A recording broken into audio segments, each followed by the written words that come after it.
दोस्तों तमाम ही असो एल्बम ज़बरदस्त एल्बम है। अदब के लिहाज से ढी खूबसूरत शायरी असांजे प्यारे दोस्त डॉक्टर वसीम गुल जी शायरी है। वाकई इनके ये समझो तो 5 साल गुजरी चुका है। इन एल्बम के बेहतर का बेहतर तरीके से कयूं पिया। अज अलहमदुल्ला इन एल्बम की वोकल फाइनल थी।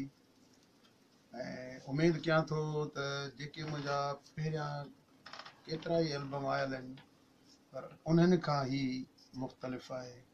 छो तो डॉक्टर साहब तमाम बेहतरीन शायरी कई है।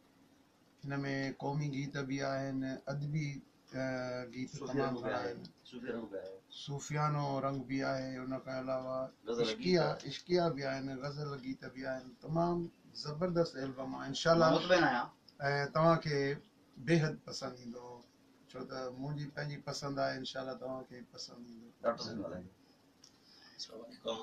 मां उस्ताद शमन मीराली जो तमाम बेहद शुक्रगुज़ार आहियां जे मुझी मूं जड़े मामूली माण्हू के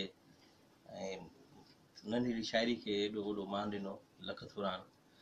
इंशाल्लाह ताला ॿियो मां पंहिंजे दोस्त उस्ताद घायल जो भी शुक्रगुज़ार आहियां जे मूंसां हेल्प कई मूंसां कुले कुले सां मिलाए मूंसां गॾु हलंदो रहियो।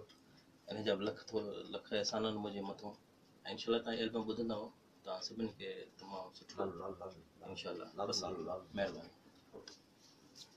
घायल साहब कुछ आखिर में चओ त पोइ अलविदा कयूं। आखिर में मां दोस्तन खे चयुमि त 2013 में कमु शुरू थियो ऐं 2019 जुमेरात अलहमदुलिल्लाह शुक्र पूरो थियो। इन में जेको बि हुयो मसाला हल करे छॾिया।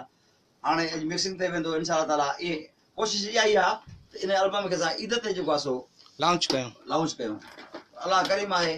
वधीक कोशिश शानी साहब हथ में आहे, उहो करे मिक्सिंग करे इंशाल्लाह ताला लॉन्च थी वेंदो। हाणे तव्हां गोबत राम पूरी ॻाईंदो।